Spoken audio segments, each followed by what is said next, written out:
Cannot stand the sound of flowing water. And I do not have a gun on me. So I definitely found his preferred path here. I got the trap sitting right on the bottom. What a difference a couple days makes. What was supposed to be an inch kind of non-event turned into a 4-inch localized event here. And you can see our rice is way underwater out here. But it should be fine though. It can withstand that. We should be able to drain this back off in a couple days. The rice should still come up. That millet seeding might have been a futile effort. I don't know if that millet survived that or not. And our 4-inch bottom drain should be running over here. We're gonna make sure it is. And that should drain down this little pool here the next couple days. In just a few short days, you can see the stress of that herbicide treatment already. So we've knocked out a lot of these grasses in here. That's gonna free up some ground for the millet to be able to come up without any competition. And you can see here what I was talking about. That rice is really under some water here. So I actually just checked. We only got a couple more inches to drain, and we're going to be up to the drought again to drain us down here. So we may lose some of this rice. This will be a great test to see if you can put 3 or 4 inches of water on this rice and it still survive. 2/3 of this plant is out of the water right here. Yeah, it's only about 4 inches deep, another 6-8 inches out of the water. So this will be a fantastic test to see if this rice can stand being flooded for a good week or so. Plenty of high ground still here planted that's not going to be flooded. That dose of rain is definitely going to give this swamp a nice moisture bump to where there will be no moisture issues in here for sure. I know my back is going to regret this. I was just able to open up good 20 feet of all those sedges and rushes that are crowding out into the swamp. Cut it all back, scalp it down. Just came back through here with another 10 pounds of millet, spread all through this detritus, cleared and weeded 15, 20 feet out, spread all this Japanese millet down through here, trying to reclaim the swamp where we're losing this edge back here. With it all mowed, you can tell just how much plantable area we had lost. So I'm hoping, being this hot and late into July, this is not going to want to grow back very quickly. We'll hopefully stress it out pretty good, and that millet will have a chance to jump up and outrun it. And then next year, we're going to try and leave this swamp completely full to hopefully kill off all this stuff, because we will drown this if we can leave it full enough.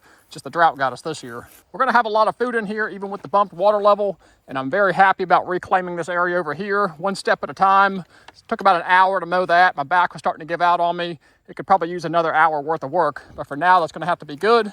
I'm very pleased with the way this is all trending. I think we got it. Oh, I'm taking incoming fire. Got my helpers out here today. I am proud of you boys. That is hot work, isn't it? These are my 2 little swamp buddies. They are hard workers. Cooling down? I know. Were you working hard? You about drank that whole Gatorade. 3 wood ducks. Let's go see if the beaver got into our seclusion cage. And I can already look around the edge and see a lot of green rice growing everywhere. So our water levels are good, even though it's up a little bit. Let's see if the beaver has managed to get in here. That little rascal. He's still getting in here somehow. You can see he's digging right here. He must be digging under here somewhere. The beaver threw that mud in there, Tucker. It's not too much, thankfully, so I'm just going to kick this out real quick. Shouldn't take to here in just a minute.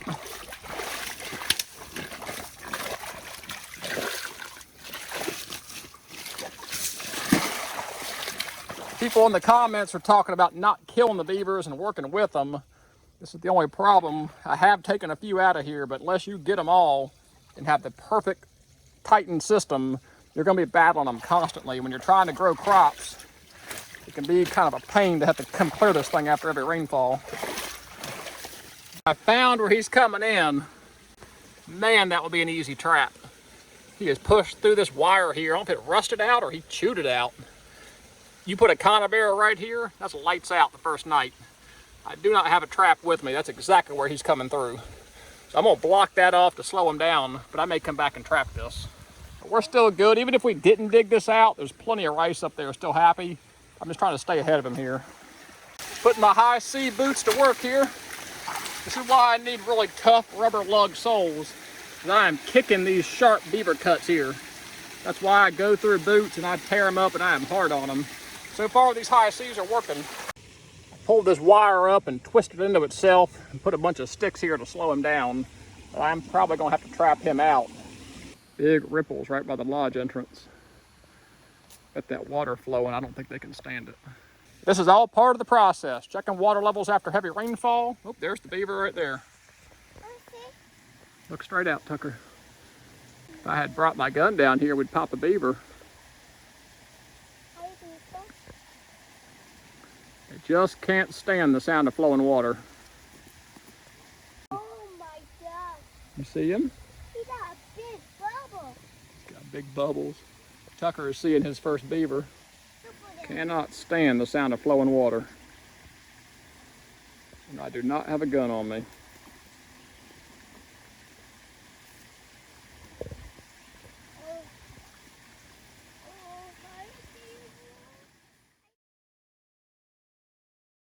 We're back out here to set a beaver trap in the swamp and update you, but first I want to remind you that there is a 15% off code right now going on the High C website using code YELLOWLAB247 at checkout. 15% off all purchases on the High C website. A couple of you have already bought the boots. I hope you enjoy them. Really appreciate you using that code. These things are a pain in my butt. Jammed back up again, but I got a little something for them today. I cannot keep coming in here every couple of days and clearing this out. And the water level is definitely up after last night's storms. I can see water up into the rice. So I'm gonna dig this out, get some water moving, figure out where they're coming in, set that conibear.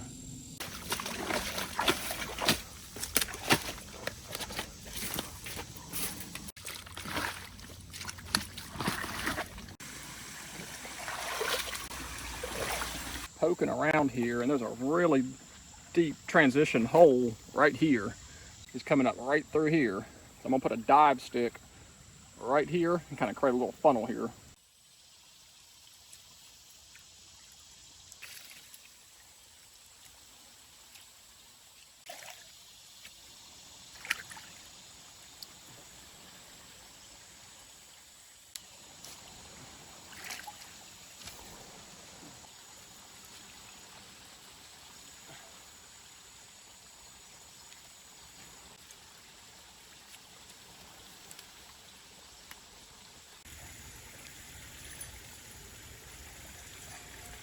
So I definitely found his preferred path here.